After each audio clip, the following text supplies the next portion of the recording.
berbicara langsung kepada rakyat seluruh Indonesia.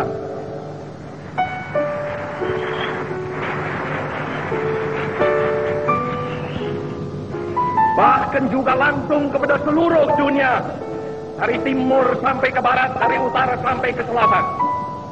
Saya sekarang tidak terutama sekali berbicara sebagai presiden mandataris, tidak sebagai presiden perdana menteri, tidak sebagai presiden panglima tertinggi.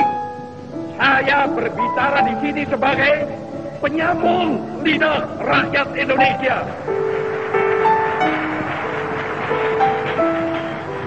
Sebagai seorang pejuang sekaligus pemimpin bangsa, Presiden Republik Indonesia pertama, Soekarno, dikenal penuh harisma. Sementara sebagai lelaki, setidaknya Soekarno juga dikenal sebagai seorang playboy ulung penebar pesona. Bukan cuma kaum hawa saja yang tertarik akan pesonanya.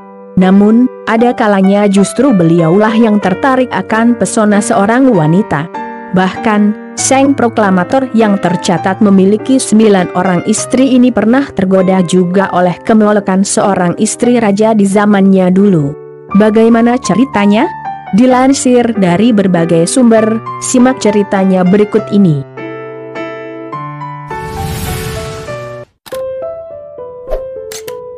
Kapasitas Soekarno sebagai pejuang dan pemimpin bangsa, sudah barang tentu tidak perlu diragukan lagi. Tak ayal jika beliau sangat dicintai rakyat Indonesia di zamannya, bahkan sampai sekarang. Bukan cuma jago kandang, Soekarno juga dikenal sebagai tokoh dunia yang memiliki pengaruh cukup signifikan di kancah internasional. Beliau adalah tokoh sentral gerakan non-blok yang lahir dari Konferensi Asia Afrika pertama tahun 1955 di Bandung. Tak ayal pula bila banyak di antara sahabat Soekarno adalah tokoh-tokoh besar dunia. Tak terkecuali Raja Norodom Sihanouk dari Kerajaan Kamboja. Nah, dalam kisah persahabatan dua tokoh ini, ternyata terselip cerita unik dan menggelitik yang menarik untuk diulik. Cerita ini diabadikan dalam memoir Norodom Sihanouk, berjudul World Leaders Have Known.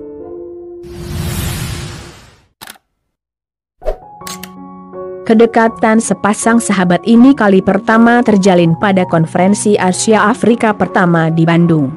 Meski Raja Sihanouk tak pandai berbahasa Inggris, namun lantaran kepiawaian Presiden Soekarno dalam hal bahasa yang di atas rata-rata, komunikasi mereka pun tetap bisa berjalan mulus. Mereka diketahui lebih sering berbincang dengan bahasa Perancis. Persahabatan mereka pun semakin hangat dan terus berlanjut hingga maut yang memisahkan. Menurut bisnis.com, sepanjang periode 1959 sampai 1965, Soekarno tercatat telah 5 kali berkunjung ke Kamboja, lebih banyak dibandingkan dengan pemimpin negara manapun. Beliau terpesona sekaligus kagum akan kota Phnom Penh yang cantik dan begitu bersih di zamannya. Namun, siapa sangka jika ternyata bukan cuma ibu kota Kamboja ini saja yang membuat Soekarno terpesona serta kagum. Ada daya tarik lain yang sehingga membuat Soekarno sering mengunjungi negeri sahabatnya tersebut.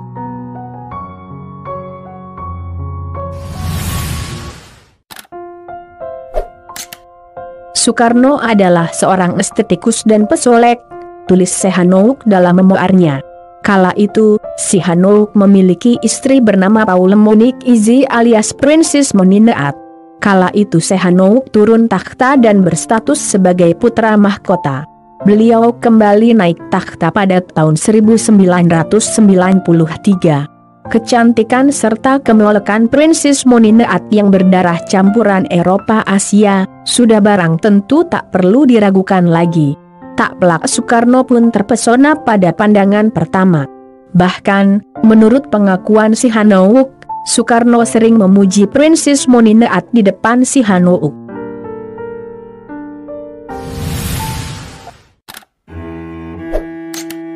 Pada satu waktu, dalam sebuah perjalanan pesawat terbang, Soekarno dan Princess Moninaat terlihat duduk berduaan sambil asik bercengkerama. Sialnya, Hartini, salah satu istri Soekarno, turut serta dalam penerbangan tersebut. Situasi ini sudah barang tentu membuat Hartini terbakar api cemburu. Sialnya lagi, Hartini yang kala itu kebetulan tengah mabuk udara, menolak dipanggilkan dokter dan justru memilih ditemani oleh si Hanouk. Dengan suara lantang, Hartini berkata kalau obat yang paling manjur adalah bercakap-cakap dengan si Hanouk yang penuh perhatian. Tentu saja kalimat itu juga terdengar oleh Soekarno. Hartini jelas tidak sedang jatuh cinta kepada saya, tetapi dia mengambil kesempatan untuk secara halus membalas dendam kepada suaminya, tutur si Hanouk dalam memoarnya.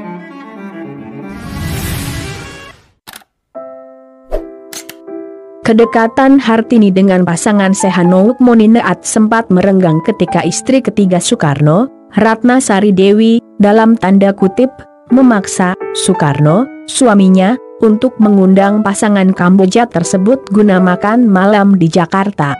Tentu saja rencana itu tanpa sepengetahuan Hartini. Namun, belakangan Hartini pun mengetahuinya dan menganggap pasangan Hanouk Monineat, dalam tanda kutip, berkhianat kepadanya. Saat konferensi Asia Afrika periode berikutnya, Hartini terkesan enggan menegur si Hanouk. Hartini yang biasanya akrab dengan Hanouk justru memilih menemani Chou Enlai, Perdana Menteri Cina yang menawan. Sampai jumpa lagi di video menarik lainnya dari kanal ini. Terima kasih.